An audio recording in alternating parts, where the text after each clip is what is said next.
Hey, how's it going? Nice to be here, everybody. Oh, I'm sorry, I forgot to unmute the OBS mic. So let me do that one more time where everyone can actually hear me. Hello everybody, welcome to ZeldaSpeedRuns, broadcasting the A Link to the Past All Dungeons Tournament, Restricted Major Glitches. We've got Andy versus Louie, Apathy Duck and Ninnies are commentating. Say hello everybody, and did it right that time. Hello again. This is the first time I'm saying hello. Well, they could hear us, it's just not him. Damn it. Yeah, but yeah, we got a good match for you guys today. Louie versus Andy. Two really good runners. Louie with the 110.48 PV, and Andy, the newest member of the 111 club, getting it this last week with 111.43. So it should be a really good one for you. Andy's been on PB watch for this entire tournament, so he could certainly do it again. Even though Louie's got about a minute faster PB, and he's certainly capable of the 110. Can drop it any time. Just depends on when it happens. So should be a good match. Both of these players got to get here. This is one of the losers brackets matches. Louie lost in the third round of losers brackets to Airy, and then he beat Thelaine and Kazno to get to this. Andy just losing to Dow in the winners bracket to face this match. So Andy got pretty deep in the winners to make it here. Winner of this will go on to face Airy, and then the winner of that will face Dow, and then the winner of that will face Blaine for the entire tournament. So just down to a handful of competitors left. So all these matches are going to be really good ones, I think. Yeah, it's really cool to see kind of like where losers bracket might be losers bracket, but I mean, look at their times. Like we're down to like what, 8 runners left, maybe. Not even. It's let's see. It's 5 left, and then after this it'll be down to just 4. So yeah, just not a lot left. This is the losers bracket, so there will be at least 2 more matches coming out of here. The winners bracket match, Blaine versus Dow, they did that earlier than they needed to, so Blaine's going to be kind of just sitting around for a couple weeks waiting to see whose opponent's going to be. Whoever comes out of losers will have to beat Blaine twice to take the tournament. So at this point, you gotta think Blaine is the favorite, just because just having that extra game in hand against whoever comes out of losers is going to be really important. This category is fairly volatile, so having to be able to beat a guy like Blaine twice, even any of these guys are really good. It's gonna be kind of a tall order, so he's definitely the favorite just from having won the winners bracket itself.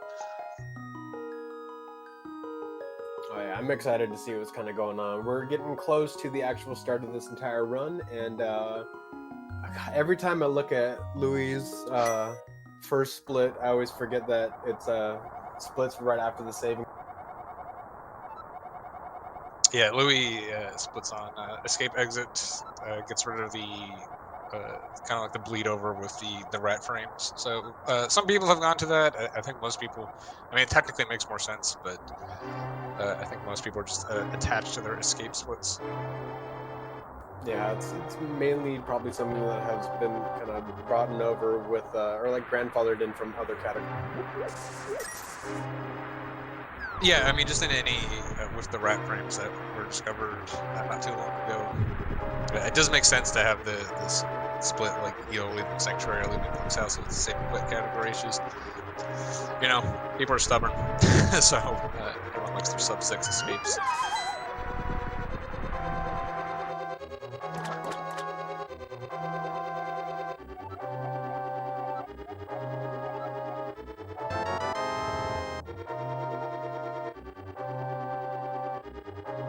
speaking of escape, that is the first section that we are in right now.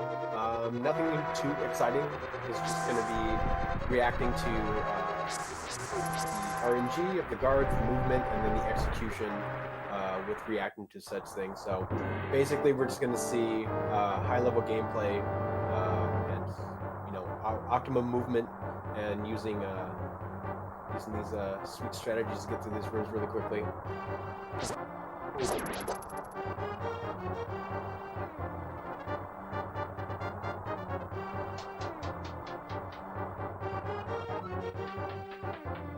Yeah, any difference that happens in Escape isn't going to be too big of a deal. Though, again, with competitors, they've gotten this far. Just you don't want to give your opponent free time. So, actually, last week Louis had a little bit of trouble in Escape after losing like 10 seconds, but I was able to pull out the win. Yeah, it's pretty crazy with like the remaining runners. I mean, even a 10-second lead and holding on to that is just like that's a lot of time to give to your competitors.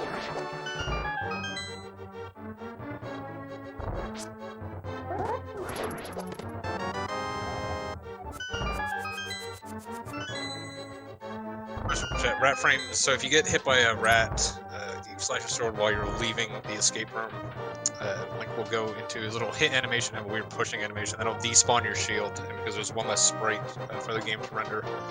The text box it's like 70 frames faster in the next one, but you got to give up like 15 frames in the previous split, which is why if you split on the escape transition, basically the sum of your two goals won't actually be accurate because it's impossible.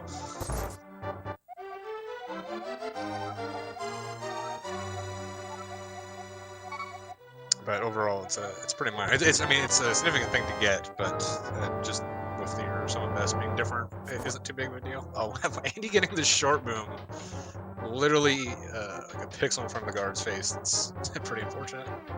Plus, that's also insane because like I believe Andy did the proper adjustment, which is if you're afraid to get the short boom, that you want to get as close as possible. But like it seems even at like that range, it can still just like be 1 pixel away from hitting the guard. The reason that, if you're unaware, the reason that happens is the guard's activation. It's actually invisible sprites that are like scanning across, and if your boom hits one of those sprites, it counts as a hit and returns to you. So like if you're just basically right on top of those sprites, you'll get the return. So yeah, getting as close as possible is the way you minimize it, but yeah, it can still happen. So just a little time loss though, not a big deal. Andy is. They're effectively still tied right here. So even with that little mistake, not mistake, but unfortunate RNG.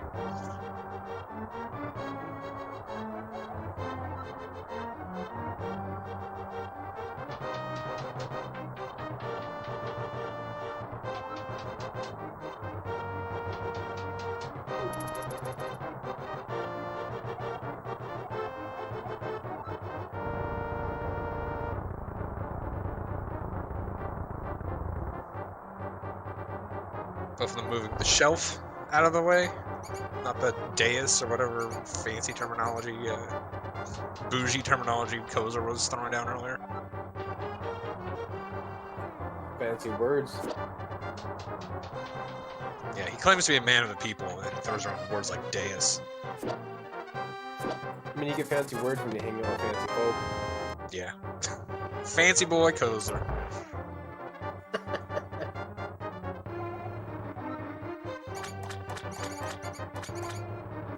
So the first room that can have a little bit of RNG and a little bit of time loss is already past the snake room. We got the rat coming up here. Let's see if we can get a good spot for a run. Not bad.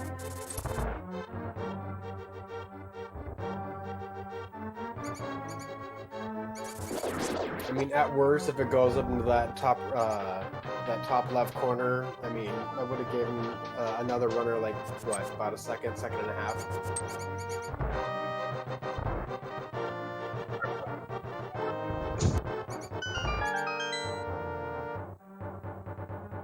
I was seeing if we can get help in here. I didn't hear what you said. I'm sorry. I just didn't hear what you said. Oh, all I said is like the only difference in between like with runner getting a good rat and then the rat going up in like the top left side, it's like a difference of like 1.5 seconds if done optimally. Yeah, it's not too big of a deal. Again, these guys are pretty much tied coming out of Eastern. Looks like Andy had a 5:53 escape, so that's basically what Louis has. He's just going to get his split a little later here.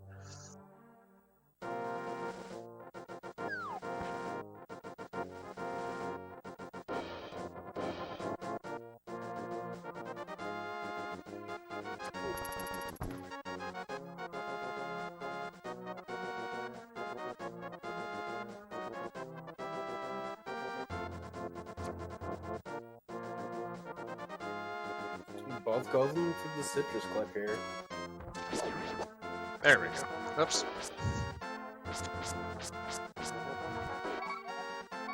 Ooh, Andy, a little bit off there, getting There the we up teleport, but not far enough. There it is.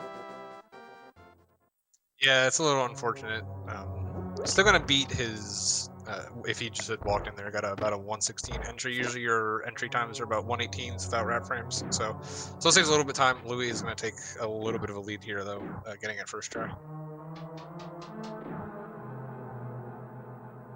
Yeah, both these runners are very familiar with this run, so I don't expect any other time losses really in Eastern outside of just a couple of strat mix-ups. But I think that we'll maintain this kind of course and this distance right now.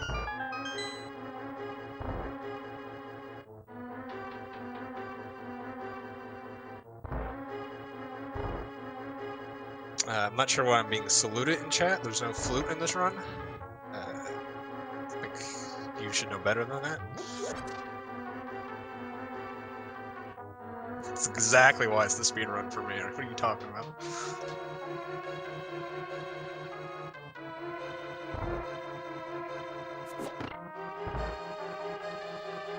Yeah, Eastern, again, except for that one little glitch or trick that we did.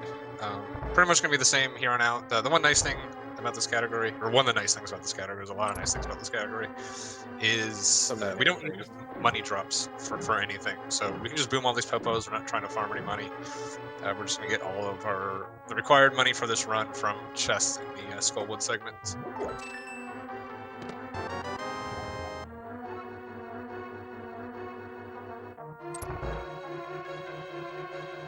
Nicely done for both of our runners here.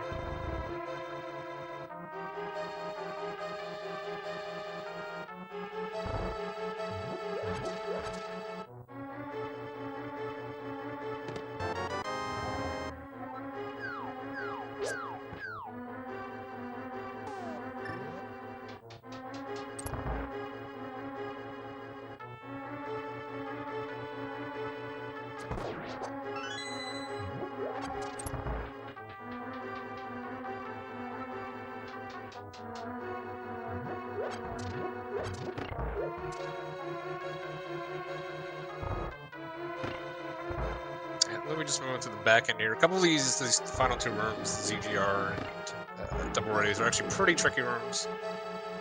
But both of these guys pretty good at it. Unfortunately, Louis gets the bad RNG and ZGR loses about a second. And he gets the good RNG, so he's making up a little time there. That arrow drop Louis got is very important that Andy's going to get too. You want at least one of the arrow drops here, otherwise we're going to need to get additional arrows in the pod segment, which we're going to next. That loses about 2 seconds as well, not getting those arrows, so always nice to be able to see him coming out of here with... Nice. You want to come out of here with at least 7. I was afraid for a second that Andy was going to lose the timing from getting hit by the Armos Knights there, but brought it together really nice. Yeah, if you take a hit, it's not too hard to recover sometimes, but it does make it a little bit more challenging. Unfortunately, it has enough health, and it just recovers nicely. Yeah, and also depending on where the damage boost sends you to, it could probably hurt you a little bit more. Yeah, so Andy is pretty much the only runner of this category that does these sword clips. So you're going to see here is you're going to see Louis get some bombs in the back here. He needs this for an upcoming bomb clip. Andy chooses not to do that. It's a pretty difficult clip. We're going to see this next segment. But it does save him time by not having to pick up these bombs. The risk is that the clip is extremely difficult, so he can take a couple seconds trying to get it. So, but if he can get it like first try or anything, this is time in his pocket that he's going to be picking up. You can see that he's effectively pulled in the lead here, but it's going to be difficult to maintain this lead, not having any bombs. I like seeing the differences in strats, though. Trying to make up some time by doing a little bit more of a riskier method. Yeah, I mean, what Andy's doing is technically optimal. It is just very hard. There was another sword clip that used to be done, required until bomb clips kind of came along and made it a lot easier. That we'll see later on in the Myers segment. More people go for that one because it's a little bit easier. Although I talked to Andy, he claims that the right clips are easier, but that's that's just wrong. I don't know why he thinks 9 inputs is easier than 4, but whatever.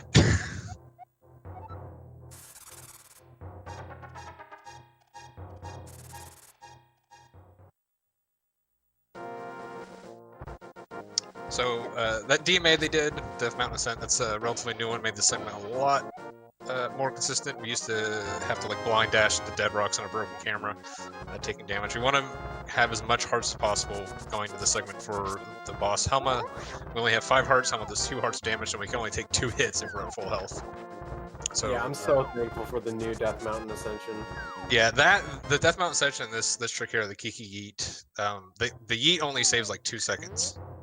But it's again, it just avoids RNG. This is the sword clips that Andy's been going for. You can see having to deal with this Moldorm, pretty challenging. It's taking a lot of damage here. That's going to take care of that Moldorm. So yeah, the time Andy saved from skipping those bombs, he pretty much gave right back from struggling with that clip a little bit. But nicely done. Honestly, it wasn't so much him not doing the clip well. It was the Moldorm was just in a really bad position. But that's kind of the risk he takes with that method. It was kind of interesting, though. I noticed that like the first hit from the Moldorm actually kept Link in the correct spot, but the second hit actually bopped him out. Yeah, he didn't pick up the. If you're down to 3 hearts there, you really want to pick up that first heart right after the skip to get up to 2. You can only take. You need. We're gonna take 1 hit of guaranteed damage from Hammer Jump here, and there's 3 hearts at the end. So unless he might grab it here, but usually you only want to be down a max of 2. Louis is in a very good spot with letting down. It looks like he's just going to go for it. He can get a heart from the hammer jump. The mini Helma can drop a heart. Usually just a time saver, but it's going to be pretty important for Andy to get that. Avid watchers of this tournament know, and of this category know, that Helma Sword is a bit of a gatekeeper, and so that's why we're stressing a little bit of the health that Andy has right now. 2 hearts is dangerous to be at, and even with like the refill, it's going to cause additional time to get the hearts. But even then, you know, with the heart that we take from trying to do the hammer jump, it's only going to put us at 1 hit safely that we can take from Helma Sword. Yeah, I mean, honestly, not even so much the safety, which is important, obviously, in tournament race, but if you're not at full health, like a lot of the ways you just go fast on Helma Sword is even by like taking intentional damage or playing aggressive, not having that extra buffer. Andy's probably gonna have to play it a little safer just to get through, and is probably gonna lose some time because of that. Let's see if Andy's lucky enough to get the heart here from the mini Helma Sword. Of course he gets is. the heart. Yeah, he does get it, so luck's out there.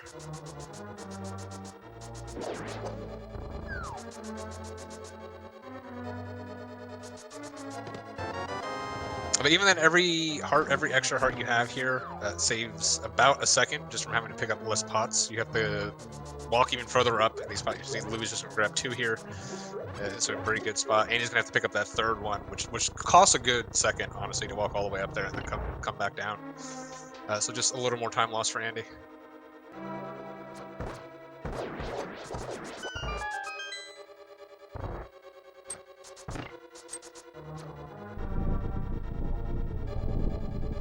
stuck there in that corner there trying to do some sexy statue.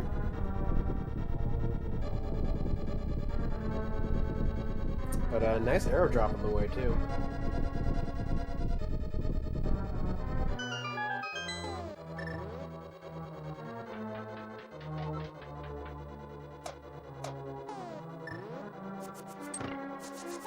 Louis doing the okay boomer strat there, getting both those pegs and throwing the boomerang. It's a lot more consistent than the swag boom. It does also get the dash out, which is a little tricky, just allowing yourself with the pegs there to get the key dash. Ooh, unfortunately, it's having a turtle party. So that second hit honestly didn't matter. But that third hit mattered though, unfortunately. Wow, Louis is in a Oko Helma situation, which is not a good place to be in. So he's gonna have a very safe Helma fight.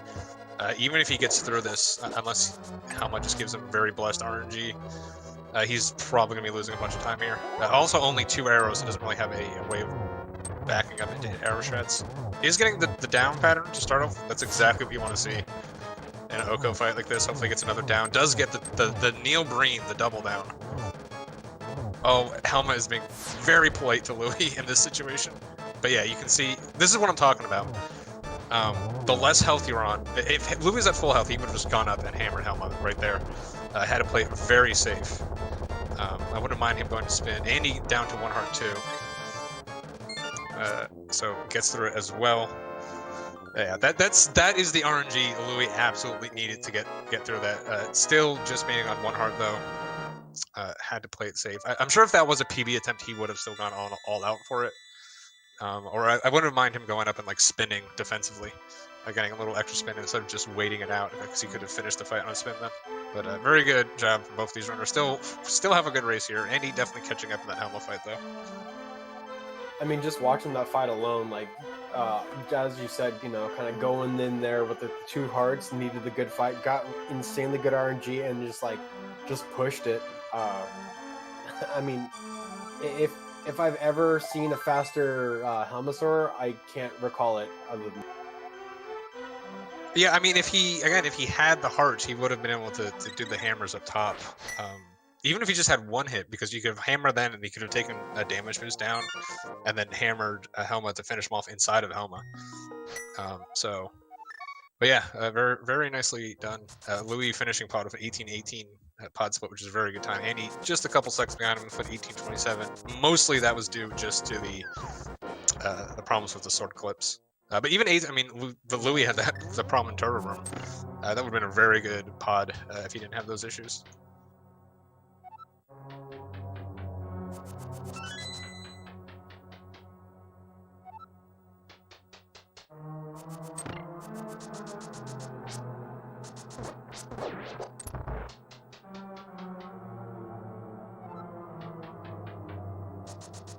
So Hera's next.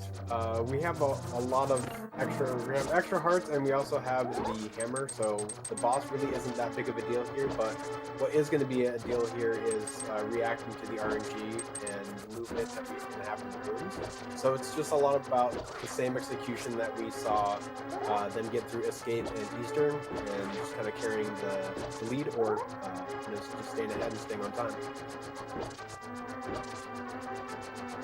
Andy using the boom, well actually both of them doing the boom dash. Louis just not getting the coffee break. The coffee break doesn't matter timing wise. It's nice to just sit for a minute. If you have to wait through an auto scroller, it's really nice to not have to pay attention to. There's nothing worse than an auto scroller you have to try on.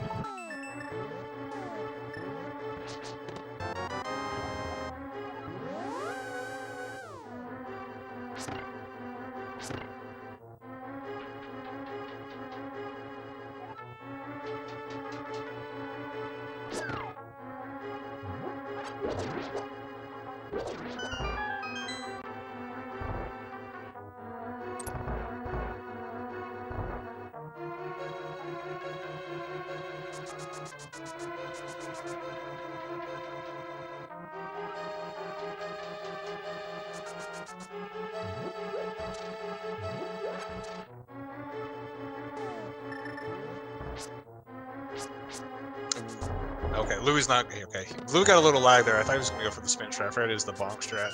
I was a little worried that was gonna throw him off, but gets through cleanly. Nice rail clip by Louis to avoid the flames, though. Yeah, I like, you know, with these bomb jumps that if you have time to adjust or you have time to notice that like one strategy isn't going to work, you usually have time to test a much safer with the bomb.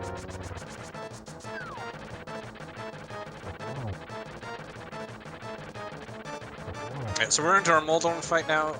Definitely a lot easier than NMG, mostly because we get to skip the enrage phase. Louis taking advantage of the world's wonkiest hitboxes, able to get that kill in right there.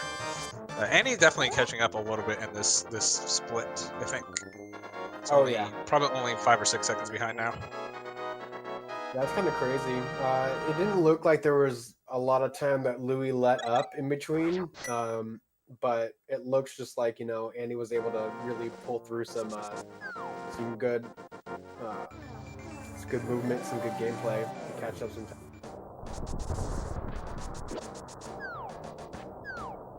Yeah, we got a 41 versus a 47 hero split time, so Andy catching up about 3 seconds. That's pretty crazy. Just the little bit of like half second here that one player lets up that another player can take advantage of. It's really nice to see. Yeah, it was a little bit of a ruder Moldorm for Louis than for Andy, so most of the time lost was on the boss. Yeah, I did notice. You don't lose time as much. Bonk. Yeah, you don't lose as much time on boss RNG in this compared to NMG, just because it's 3 hits and there's no enrage phase. But he can definitely give you some pretty bad patterns, especially if he goes like left side or something. That can lose you sometime.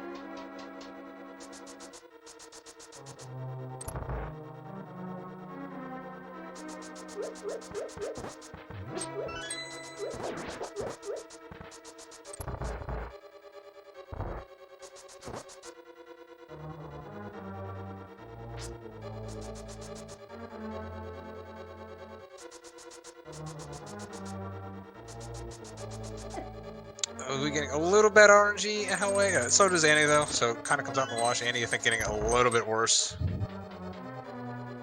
Yeah, I tried to dash through that enemy and unfortunately wasn't able to. I don't even think that's a problem with a fighter sword. I think that's just a problem with that enemy that you can't dash through. If Yeah, there's nothing. The only thing, fighter sword really doesn't affect us too much in this dungeon. It doesn't kill the stuff in here like it normally would, but Right. we're pretty much just dashing through all these rooms. So as long as they're getting pushed out of the way, there's really only like 1 or 2 spots you really have to pay attention to it. Prison is definitely one of them in the basement. Normally when you dash through those horse heads, they would just die, but here they just get pushed out of the way, so it can cause you a few problems. But and the boss here, of course, just takes one health of damage to no matter what you use. So fighter sword doesn't matter at all on blind, except for the reach being a little bit shorter. So it's just something you have to adjust to. Louis opting out of the bomb strat here that you see Andy doing, just throwing this bomb at this Stalfos. Wow, that was actually, I haven't seen that version of it where he actually used the hammer to cause the Stalfos to jump back. That was interesting. I liked it. Yeah, I mean, most players now drop the bomb first and then go to the hammer and hammer the guy immediately. It was a little bit of an older version of that strat where you hammered him on the way back. Got a little good RNG there because the horse head came all the way to the right.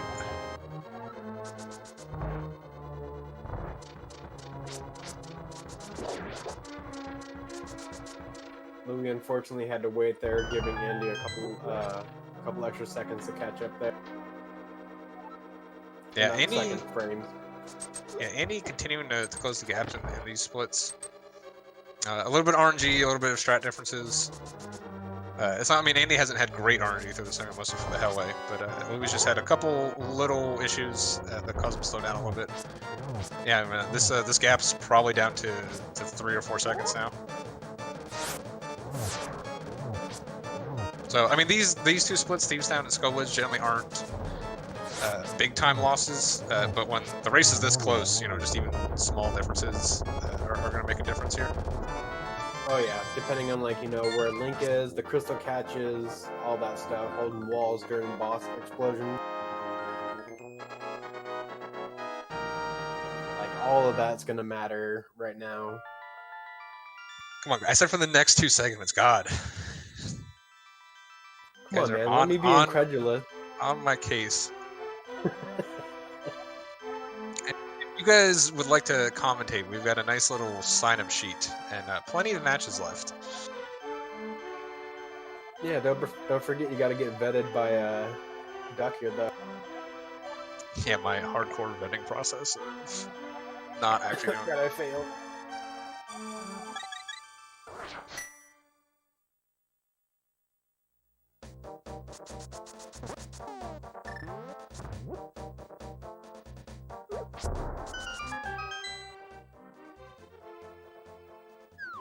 Alright, so we got to get our shopping done here.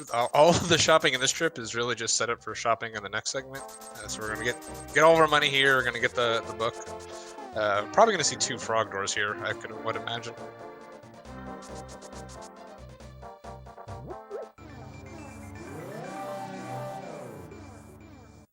You know you got a close match when the lead is changing based on when they're menuing.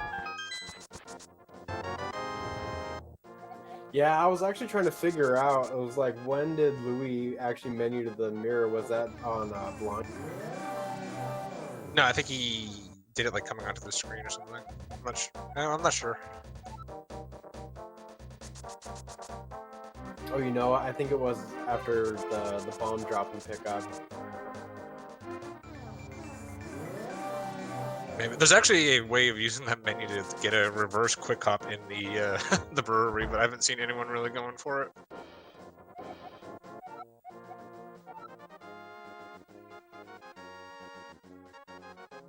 So we are going to be picking up our Temperate Sword here.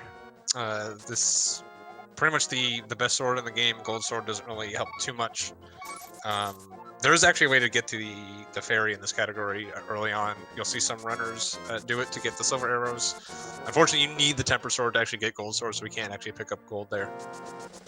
Otherwise, that would actually be optimal. But we're just going to get this Temper Sword. It's going to be plenty good for the rest of the run here. Yeah, I was thinking about that. I was like, if you have the option to go for the silver arrows, like if there was some way that you could get the gold sword, I believe that would actually be routed into the optimum strats.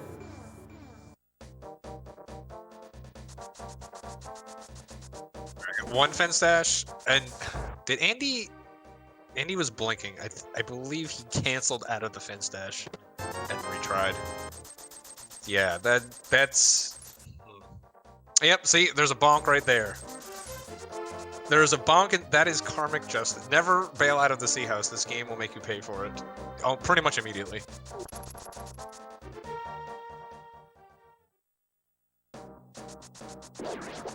I've been working on my conservation of bonks thesis for the last couple of years now.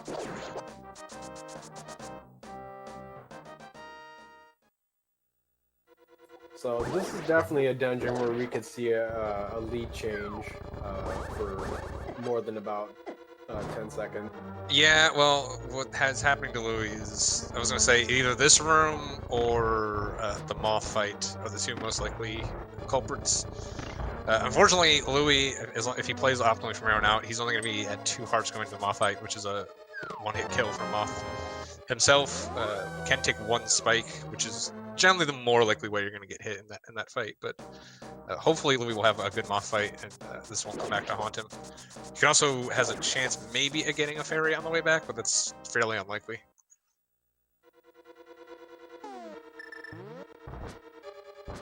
Well, let's hope so. It's definitely that room, Blaine. There's like no other. What other option would there be?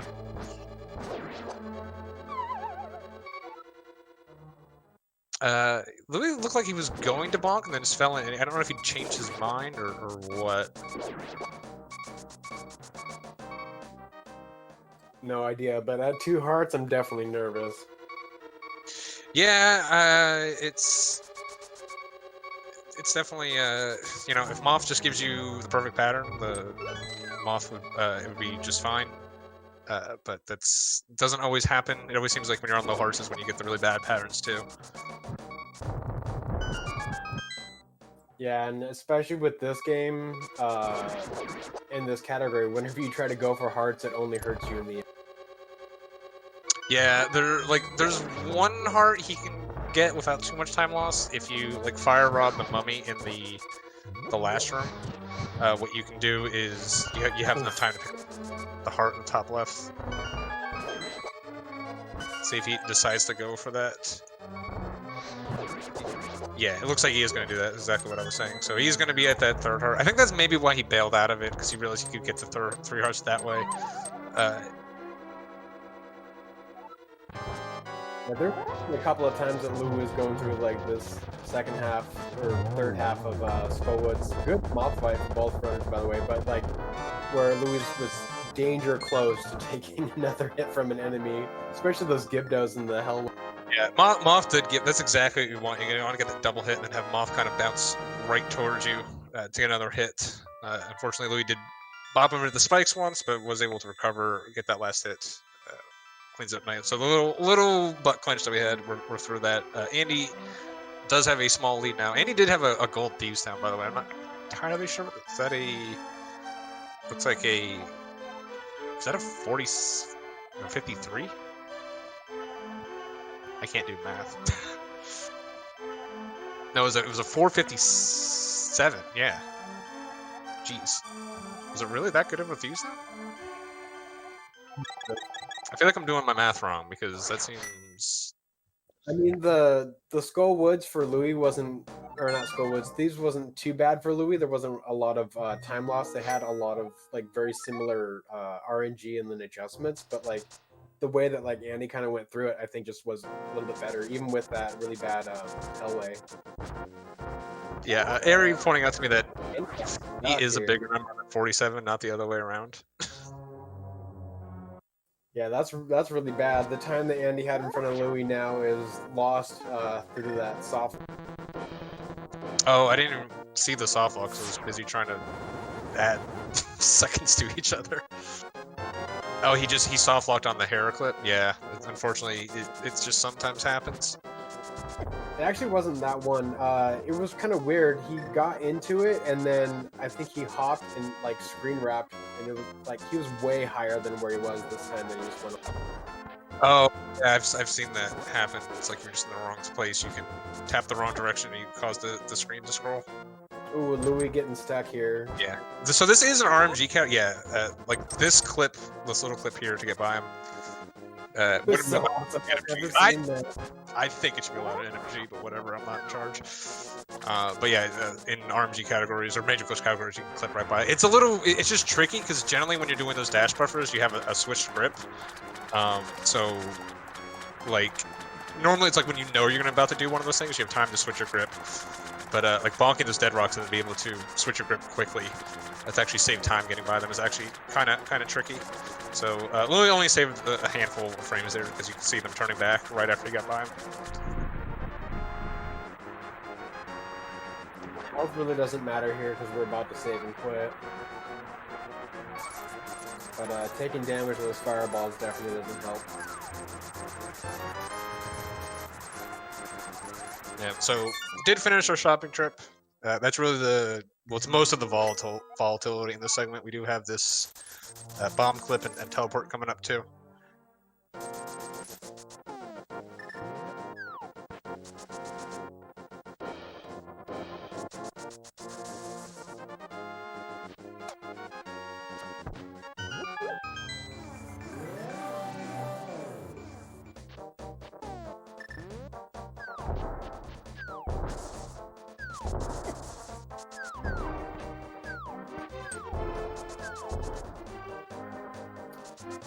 little bit of damage there that we taken, but good news is that desert, we really shouldn't be taking any damage here, so like our health value isn't too much of a concern outside of us losing. What is Louis actually trying to recover, or a little bit of frustration buttons? That right there is why I don't like the spin clip, because it can go just as bad as the bomb clip. So just do the faster thing. Like, it's not like one is easy and one is impossible. They're both horrible. One's just horrible and faster. Andy, the 2 hearts probably would have to mind kind of what's going on. We at 4 hearts, probably not even that big of a deal for this. Yeah, it doesn't matter. Getting bopped by like the Igor at the end is the most likely source. But like, it's not too difficult to take like a heart of damage from the beam mist or anything. Any bonking there, if you bonk there, you can actually it delays the little sand line just enough that you can actually dash up the left side. So if you ever do bonk there, just don't go back to the right, just dash straight up.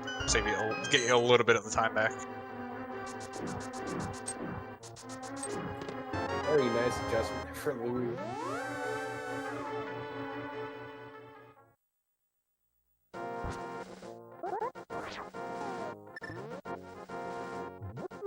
That dash up through that last popo's, and you can get kind of like sword lock there, like right after you dash.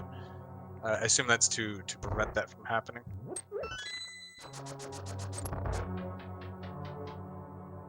Probably doesn't lose all that much time either, so not a bad strat.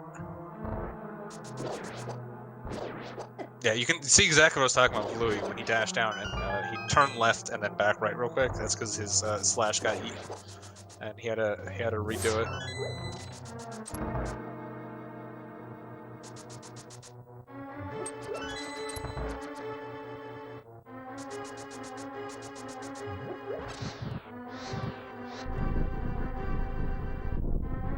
Yeah, this Igor right here is the one that, if you don't have really clean movement here, you can get bopped by him pretty easily. We should be fine. It'll be a little bit more important for him to get through, although probably going to be able to get a 1-cycle Lambo. Yeah, it's going to be fine here as well. Yeah, it looks scary. Well, Andy with the foreshadowing.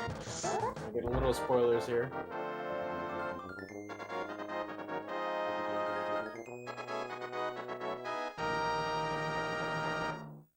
Nice reaction, though. Missing the first worm isn't too bad because the first worm is going to be the first one to respawn.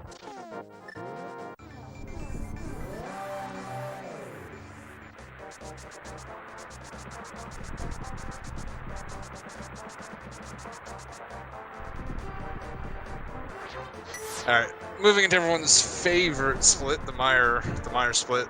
Definitely a lot of this is kind of like the poster child for this category. We're actually going into Swamp here to get our hook shot. We're going to use the fact that our dungeon ID is set entering the dungeon, so we can use Meyer's keys and big keys to get items out of Swamp. A couple of difficult clips. Well, the first one's not too bad. The second one is the one I was talking about earlier, where there is a bomb clip for it, but some runners choose to do the sword clips. Andy's definitely going to be sword clipping. I think Louis does sword clip this one as well.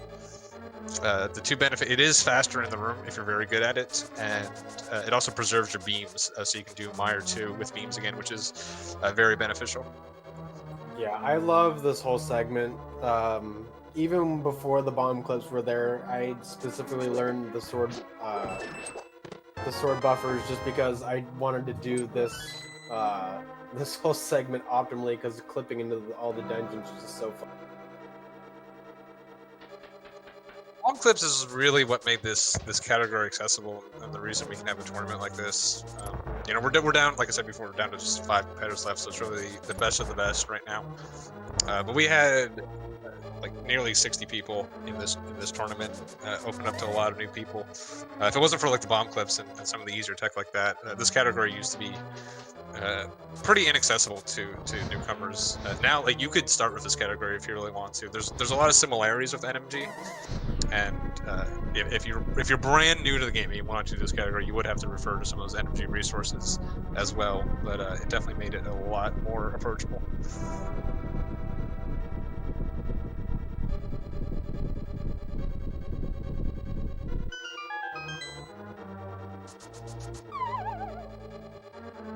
Andy's a little behind the race, but he is winning the typing into chat while running category, which is usually the category Louis excels in. I'm kind of surprised at the results so far.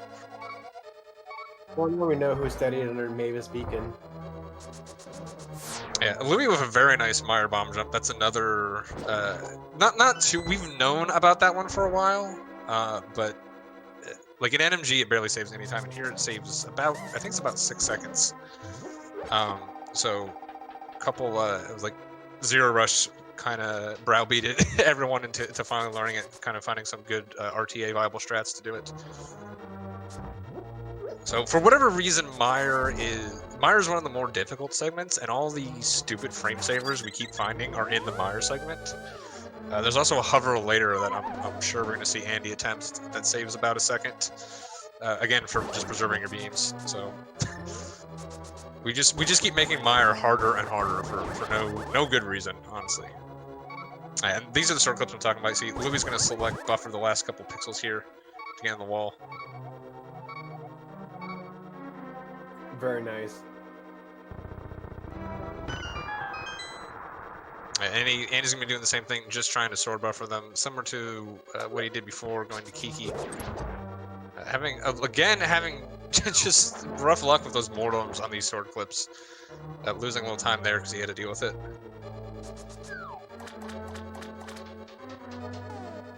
Yeah. Also, Andy was having a little bit of trouble starting to get into the wall there as well.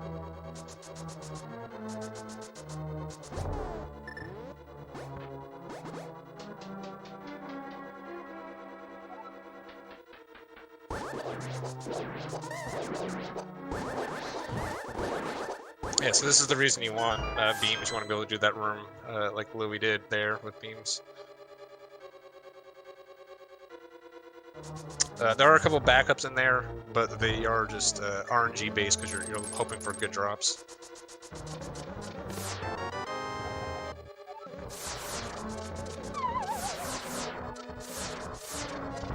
Alright, so Louis just falling off the bridge there. We don't have the peg set, so we have to come down. Andy is going to attempt this hover. If it's done very well, it can actually be a little faster in the room. That's very difficult to do. The main thing is we're going to have beams later. Hopefully he gets it. So no. Oh. Yeah, it doesn't lose too much time because again you're falling off resetting that camera anyways. But the main thing is at the end we're going to be picking up a pot to throw in a switch. You can actually beam it very low and you can beat the bunny beam. Saves a good second if you can get it and preserving your beams for the back half. I mean, just what's insane though is just like the adjustment and the start of the hover from there. That just blew me away. The quick turn straight into the hover. Yeah, honestly, that's why it's such a challenging hover, is because it's saving so little that you really have to be quick with your hovers. You don't really have like a Moldorm hover. You know, you can kind of like set up a little bit for and get it going. That one, you pretty much have to go straight into it for it to be worthwhile.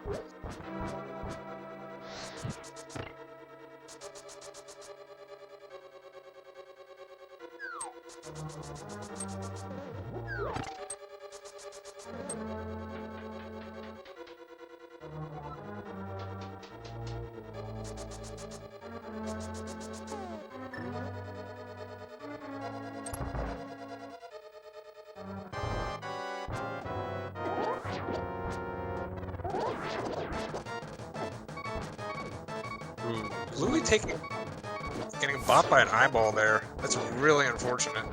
We're losing a lot of time in this video fight. Doing any whoa! Yeah. Not even pausing, just like it ain't gonna hit me. Good What? God. Alright, well, Andy not having the best fight either, getting the one cycle, but way less clench than the Louis fight. That's a solid 3-minute time loss dying there.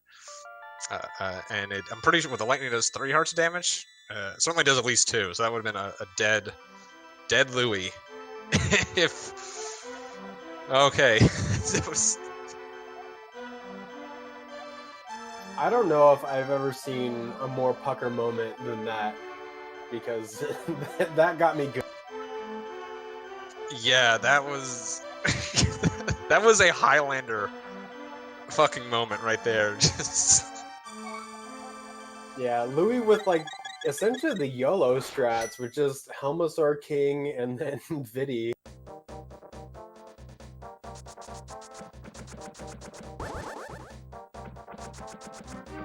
I mean, since this is the losers bracket, this is all or nothing for our runners, so an elimination here is out of the tournament.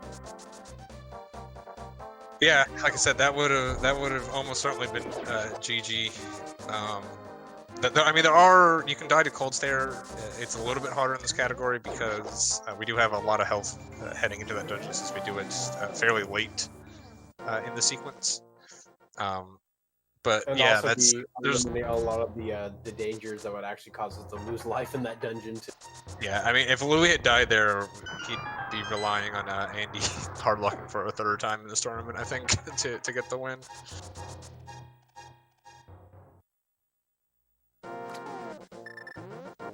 I don't know Louis if we saying have a highlight reel going for this tournament, but I'm willing to bet that fight that Louis just had with Vidi is probably going to be one of the top 2.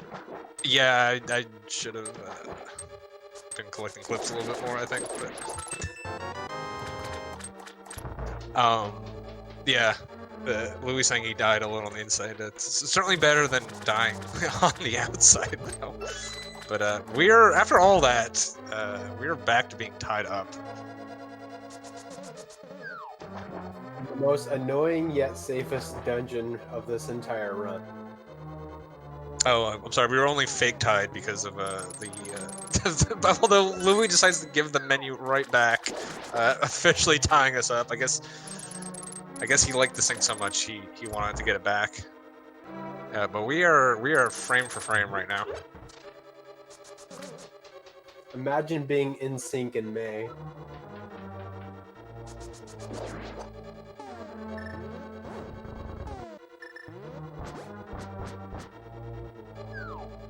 Yeah, the diver down, breaking the sink a little bit. Louis having it just slash 1 extra time.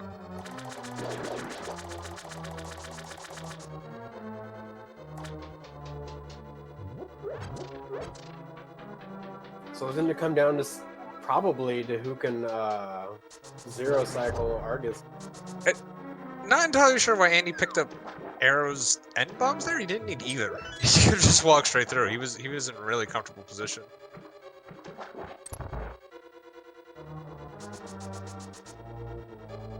I guess he can go for the GT chest skip now. From 23 arrows, have 28 heading into the harmless fight. Oh, Louis getting the 0 cycle. That's very unfortunate. So Andy's gonna pull ahead here by about 7 seconds. But I mean, definitely. I mean, we've seen this go back and forth. You know, there's not a lot of like big minute plus time losses left. There are certainly plenty of 7-second time losses left.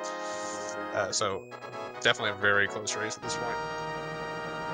I think Yeah, Louis has been have a very dangerous piece of tech coming up.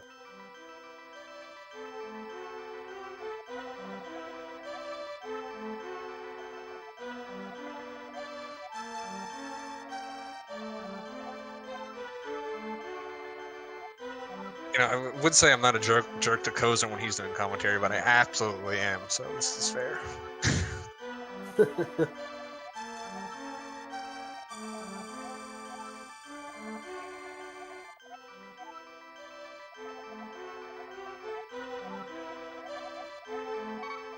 Oh, Andy getting a gold swamp there. So already 2 goals in this run. I mean, honestly, he's had a very good run. His really only reason he's +3 right now over his PB is because of that desert soft lock.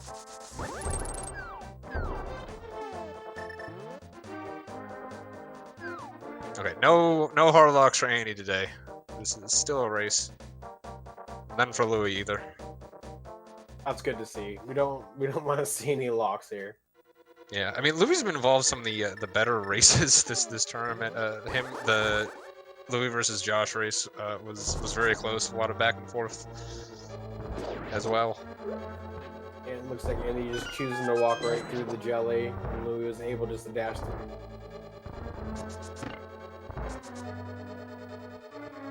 Yeah, so Andy easily can lose this 7 seconds here on Icebreaker, having a little trouble setting it up. See how Louis does. Pass him right here, honestly, a good one. Doesn't pass him, but closes the gap significantly.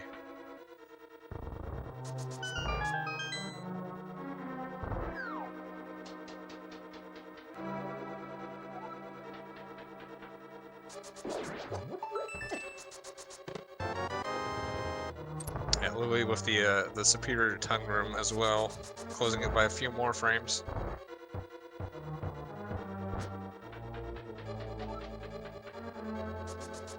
Yeah, just Louis with the tighter strats here, just getting frames on it. Yeah, Andy really hasn't made any mistakes. I mean, the Icebreaker was a little bit of a mistake. Besides that, really hasn't made any mistakes. Louis is just executing slightly cleaner, closing this gap up. So, another good time that the runners could lose here is depending on how they handle cold stare and if they keep it in the cold.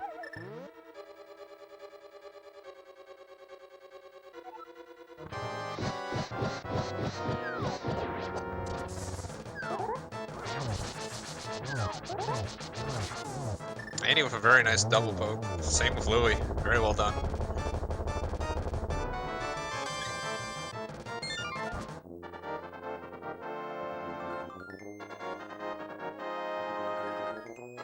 It's almost as if the run is mirrored on both sides, just how that fight was done so well.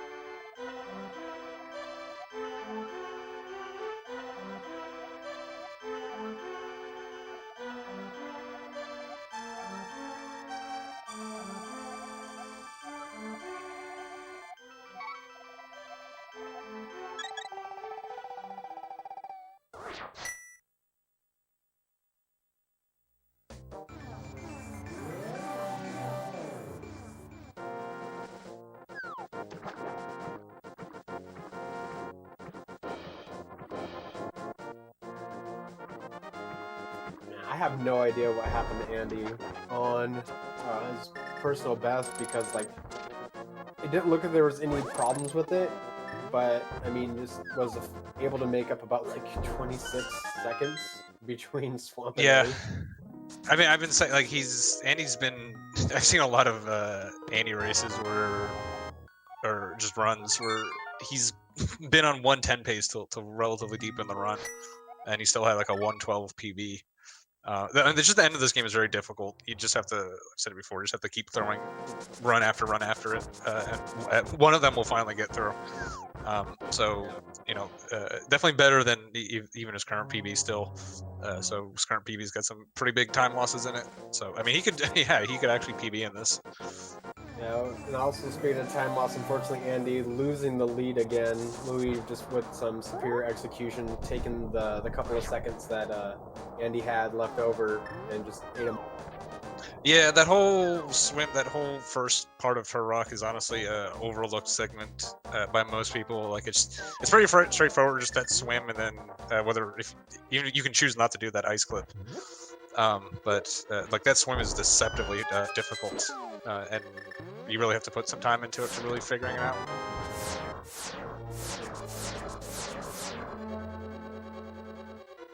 Ooh, Andy taking, yeah. So he's gonna have to spin on this bridge in this dark room here to avoid taking any damage. So he's losing a little bit more time. He's gotta be, very clean to this back half too, and hopefully he won't die. He also can get bought by a Zoro in the room right after Crystal Roller. Oh, it does not know the spin strat apparently. Shameful.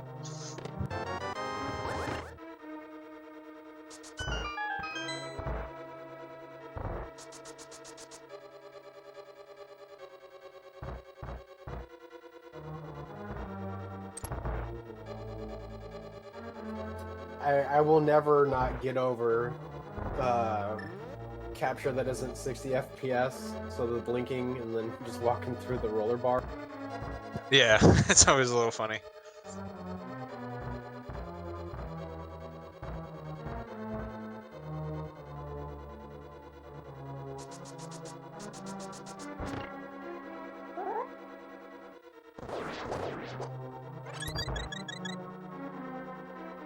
You know, Chex, that's a good point. I gotta figure out where the seam in that room is so you so people know not to do the spin exactly right there.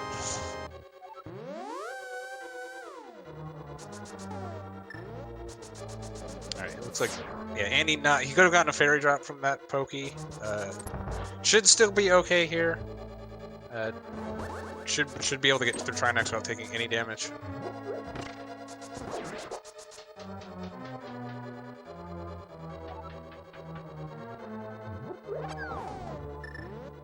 Louis managing to get a decent sized lead here. Not too significant. Just this one little room. Plenty of time for Andy to catch up. Just needs to have a clean Trinex because cannot take any damage whatsoever.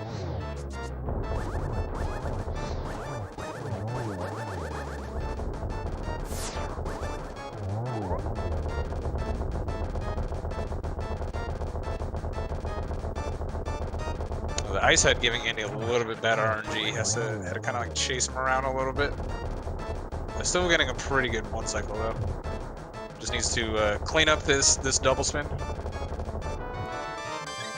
Yeah, we've seen Andy make up the time here, but it's tough to say really, because we have a couple of intense segments coming up here that are very execution heavy, as well as we have unfortunately some RNG stuff that can put one runner ahead of the other in the final two splits.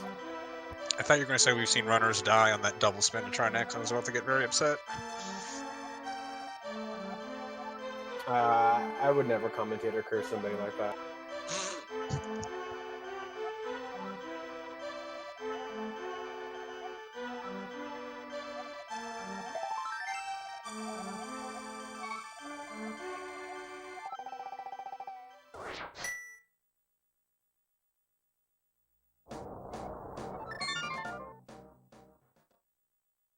Alright, so we pretty much just have one major glitch left. Since we're stuck on this Trinex head, we gotta save and quit. We're gonna just clip right into GT here. Even if we weren't stuck, we would actually still do this. It ends up being just a little bit faster than waiting for that cutscene. Yeah, I mean, if we wanted to, we could legitimately go for it, but it's like, when we have the option to do overworld glitches, it's like, that's so much more fun. Yeah, I think Louis was trying to go for the quick entry, but was just nudged a little bit and decided to just back up into the normal strat.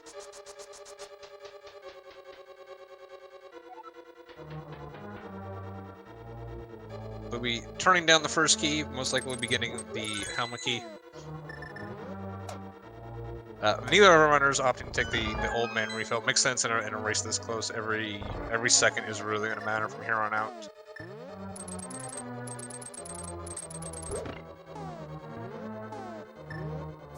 The good news, though, for Andy with how many arrows that he has is that there's the potential to skip that arrow chest that Louis might have to pick up post Ice Arm.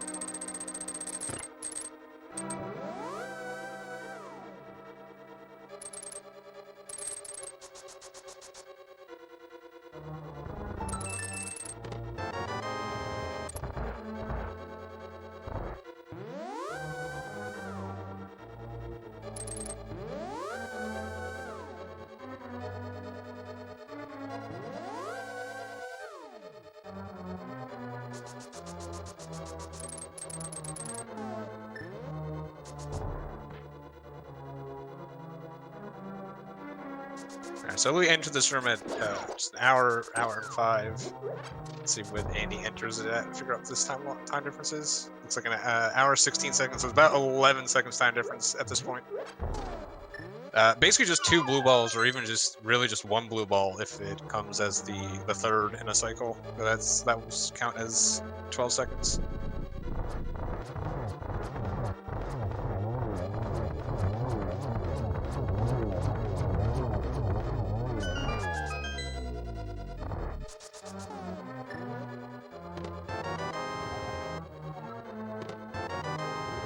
So there's a refill for Louis. Yeah, Andy does have the option of skipping these arrows, though. Maybe why he picked up the arrows early on. Yeah, he is going to skip them. Okay. So that's a couple of seconds.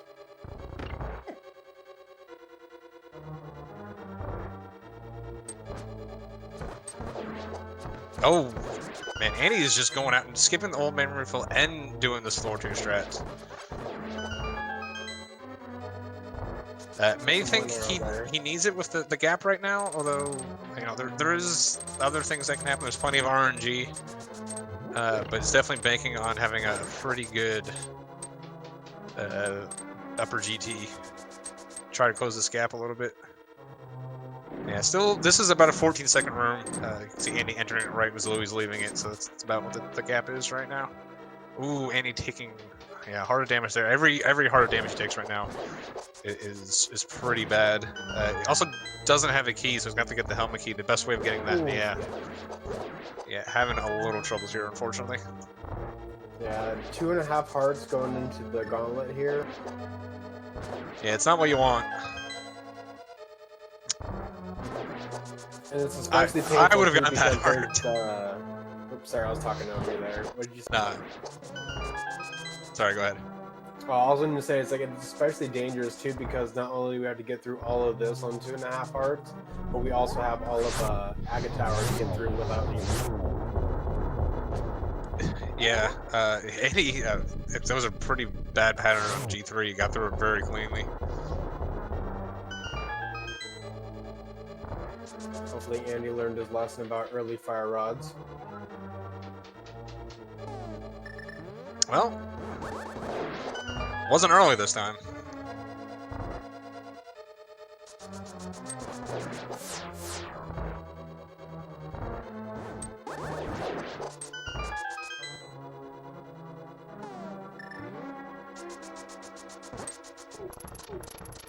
Unfortunately, not getting any additional heart drops in the optimal pathing for Andy. Yeah, the only was it they didn't drop one. There we go. That's a little bit better. Not that much of a frame loss. Yeah, it's not too bad. Yeah, unfortunately, the only wizard that didn't drop a heart in that first room was the one in his path. Louis having is the will of ALttP. Yeah, Louis with plenty of hearts going for this optimal helmet key. Very nicely done. Didn't get the heart, doesn't need it. Let's see if he gets also gets a very nice. So yeah, you really want to be able to do the damage boost to the end. That's another reason why that, like, you have to play so perfectly for that floor 2 strat to work out, because you honestly want to be taking damage here at the end as well. I see Andy's still going for the damage boost there. See if he goes for this one. Yeah, losing a couple frames there. Yeah, so it's very hard to actualize all the time by that floor 2 strat, just because everything has to go perfectly. I'm sure Andy's gonna be hovering here. He is going for the hover. Nicely done. Save a little bit of time there. Very nice. Yeah, it doesn't save as much time here as it would in NMG, because we're still gonna need to menu. In NMG, you could just stay on Fire Rod and not have to menu anymore. So the time save in this category is pretty minimal. It's just something that Andy is always going to do.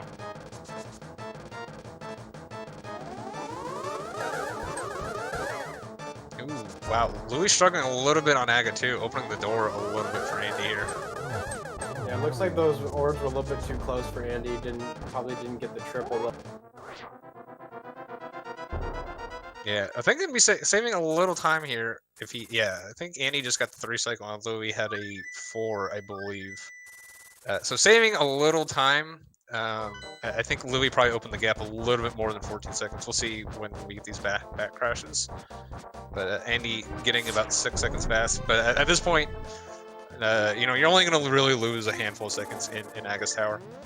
So at this point, Andy's really making an RMG to pull up this win. So about 10 seconds of difference. So made up about one second through all of that.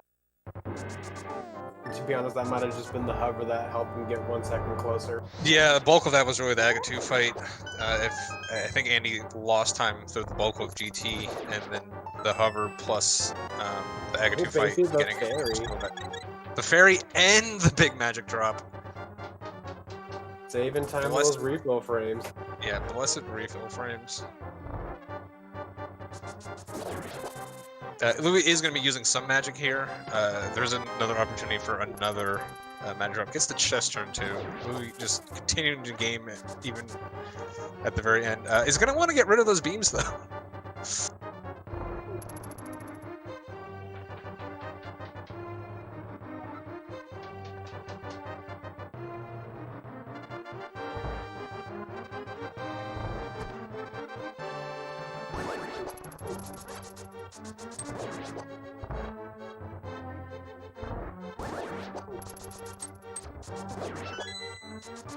Yeah, that's the problem with having the beams. Doesn't actually kill that guard, so lost some time because of it.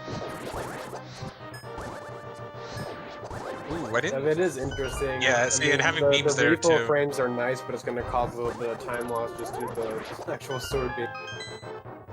Yeah, Louis really should have tried to get bonked a little bit. Yeah, beams here again. Yeah, the beams really just doing Louis dirty here, losing a lot of time. So whatever he's getting on the refill frames, pretty much giving right back and more to Andy because of those beams. That's so crazy. This whole race has just been crazy. Yeah, I mean, it's pretty close here. We're going to be definitely within 10 seconds coming into this last cutscene. I mean, like I was about to say, we hate to see it, but like we really don't like seeing like time gains and stuff like that between runners just based on the blue ball count. All right, 35 cutscene versus like a high 39-40, so like 4 or 5 seconds, literally one blue ball. Definitely less than one blue ball difference between these two guys. I mean, even with the refill frames, I mean, hell, Andy's got more magic. I think, yeah, Louis' limit pad is going to be magic, so doesn't even really have too much in refill banked up.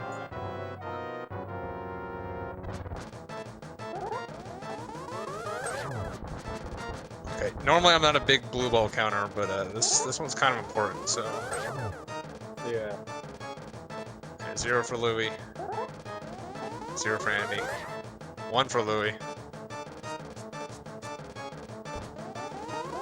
And Andy takes the lead with Louis up 2 blue balls to 2-1.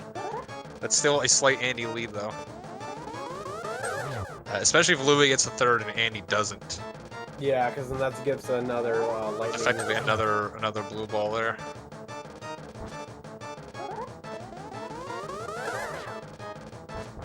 That's the third one for Louis.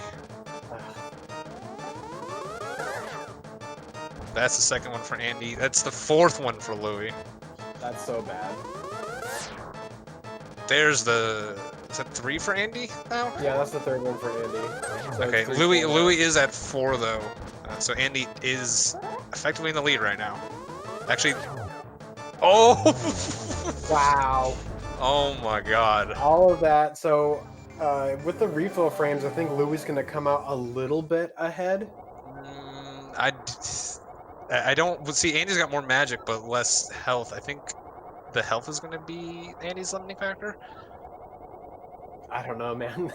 These refill frames, it's going to be insanely close regardless. It might come down to phase 1, phase 2, but more importantly, how many warps we got in phase 3. This is close enough that it's going to come down to warp patterns if they get the same amount of warps. Of course, Ari telling me exactly what the refills are. Thank you, Ari. Yeah, okay. Louis has the ever so slightest lead. One extra warp, or even just worse patterns. This is, as far as I'm aware, the closest race we've had. And consistently, yeah. Ooh, that position for Andy is pretty good too. Yeah, I mean, timing-wise, it doesn't matter. I don't mean one of those warps might be faster. I don't even actually know. Yeah, Louis entering the phase 3. That's 1 warp for both. 2 for Louis, 2 for Andy. 3. Andy gets the first hit in. Andy officially takes the lead. Oh, these warps for Louis. Oh, it's not over yet. Even with Andy now getting the warps. Louis basically catching up. All right, we're back to being tied. We're exactly tied. God. Jeez. Andy going into the phase 4 first. Louis with 3 extra warps now. Andy getting the torch glitch. Andy's gonna need to have a good phase 4 though to finish this off. Louis is gonna be able to go right into triples. Unless Andy misses a spin or two, though, this is gonna be Andy's game. But Louis missing a spin there. Ooh, and Andy wasting a whole cycle. This might actually... God, I don't really know what the count is. So I don't know what's gonna happen until I see it exploding.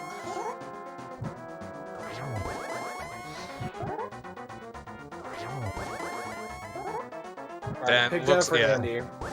Yeah, picked up for Andy. Louis needs another spin here.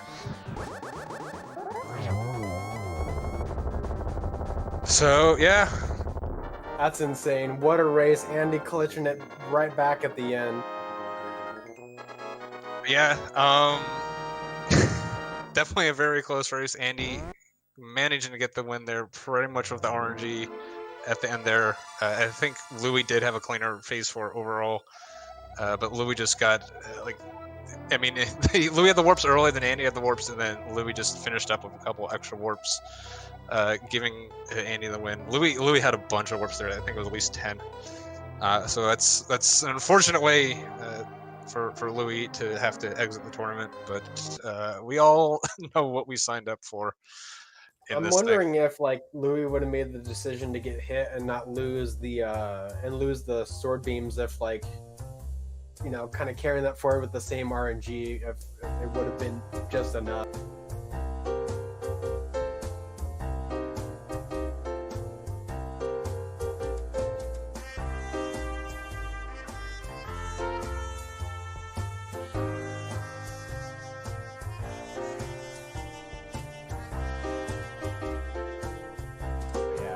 Impressive race from both of our runners. Louis had the lead the majority of the time. Just some RNG and just, keeping it all together. And he was able to kind of take the lead and then lose it back and forth. But just as we saw, a little bit of just end game RNG is what helped us out so much. Brilliant run. Yeah, I mean, Louis did lose it based on the back RNG, but a 12:03 run for him is, he can definitely do better. So, there's a lot of mistakes that happen. It's not just the RNG. That's really what we look at the end. Louis did, had some troubles in that run, as both of them did. Right. But yeah, I was just trying to say for the context of what we saw. Yeah, it's just so it's not the way you want to get bopped out of the tournament, but it's a little bit of RNG that there's always, things that could have happened. But very good job to both of these runners. This might be one of the, we haven't seen too many RNG, comebacks like this. This actually might be one of the bigger ones, even though it was only really 6 seconds. I mean, very close at the end. Andy having a very good run. I think that's just his second 111, honestly. Just ending up just 12 seconds over his PB. It was just plus 3 seconds after RNG. So not even having very good RNG in his PB either. Yeah, so Andy will remain to still be on PB watch throughout this tournament. Because as we saw, there's still 26 plus odd seconds in between ice and Chotara, or swamp and Chotara. We are joined by Andy now. GG's to you. Well, thanks, GG's. So, those warps, huh? Yeah.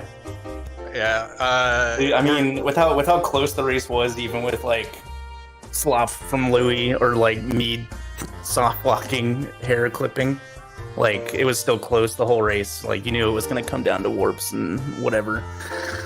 Yeah, it was like 5 seconds entering the cutscene. And then you guys basically hit the blue ball into Aga at the same frame. After that, and then I'm assuming you weren't watching the phase 3 quickly, but like Louis had like Nope. Louis had like 4 warps in the very first one.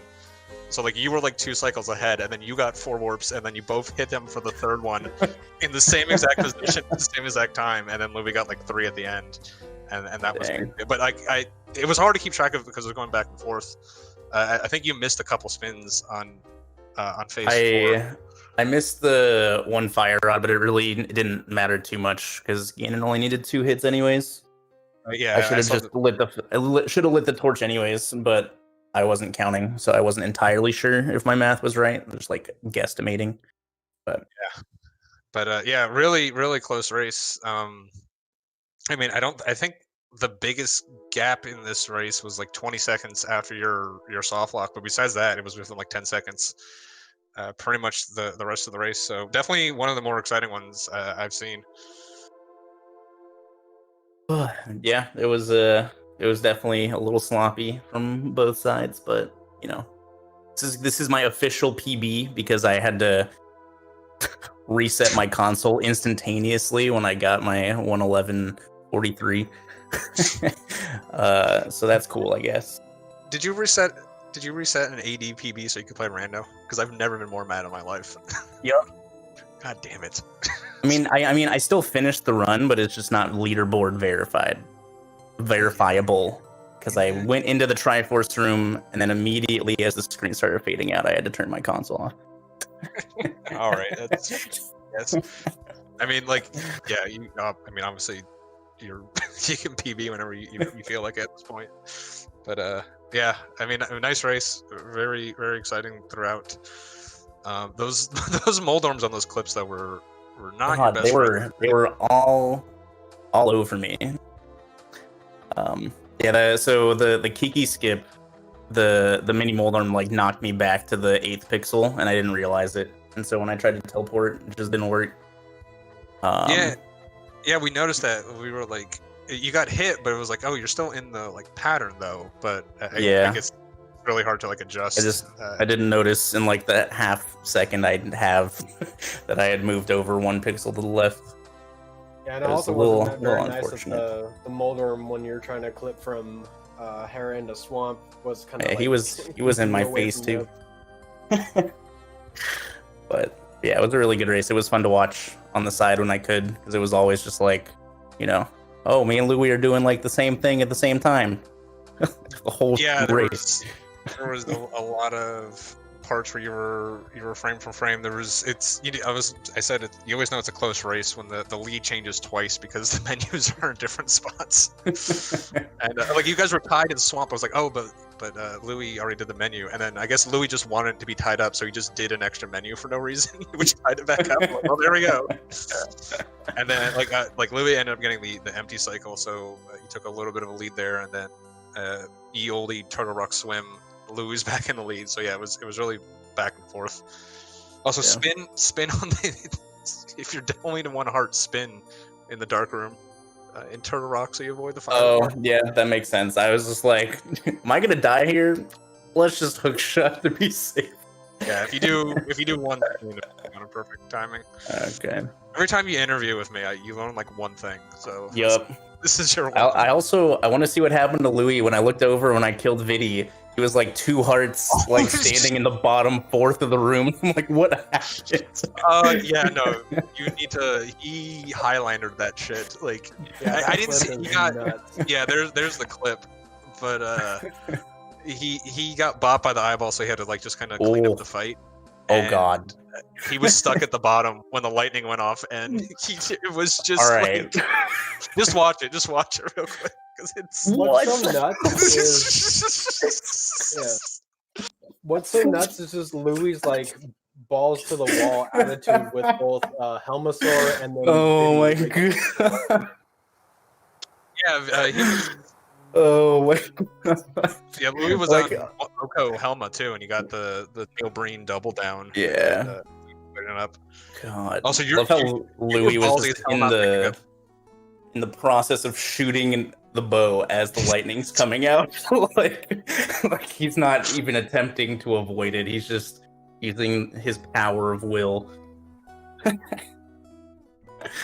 Oh god. Speaking of, that was ballsy as hell from you, not picking up the Kiki skip heart, and then of course you summoning your luck to get the heart drop on hammer jump to be at full hearts for Helma. Yup. Man. Goodness. So yeah, so Louis is this was a losers bracket match, so Louis is gonna be eliminated. You will be facing Aerie in the next round. Any thoughts on that one? I need to have a run like today, except where I don't soft lock in Hera to stand a chance. So yeah, we'll see how it goes. I mean, I think it could be anyone's game. I just got to be on my game that day. Yeah, without that soft lock, this is definitely a PB, I think. And you got bad RNG in the end too, so just a little better RNG. Take away that soft lock. Like you're right on that. This is like 110 for most of the run, to be honest. Yeah. We're getting there. But yeah, it should be a really good race. Looking forward to it. Yeah, so we're down to just 4 now. You, Aerie, Dow, and Boyne. So yeah, I mean any of the 4 of you can win it. I've been saying Boyne is the favorite at this point, just because he does have that low 110 PB, and anyone who comes out of losers is gonna have to beat him twice. Which just anyone beating anyone twice in this category. 4 of you, like just having to do that, it just makes Boyne the favorite, just from only needing 1 win. So, but yeah, should definitely be exciting. But anyone can certainly win it at this point.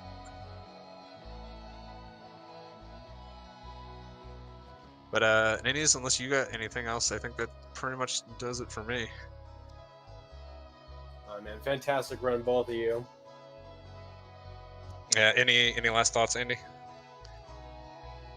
Nope. I think we're good. It was exciting. Yeah. All right. So I guess we'll throw it back to ZSR to close this out then. Alright then, thank you so much Apathy Duck and Ninnies for the commentary. Thank you Andy and Louis for the race, it was really tight and awesome to watch. Coming up on ZSR tomorrow at 7 o'clock p.m. Eastern Time, we have the Link to the Past Randomizer Cross-World Key Sanity Tournament Qualifier number 2. That is at 7 p.m. And at 9 p.m. we have the Zelda 2 Randomizer Weekly Race. Those are both tomorrow. And as for today, we're pretty much done. So, thank you all for watching. I hope you had a great time. And we will see you tomorrow. Bye!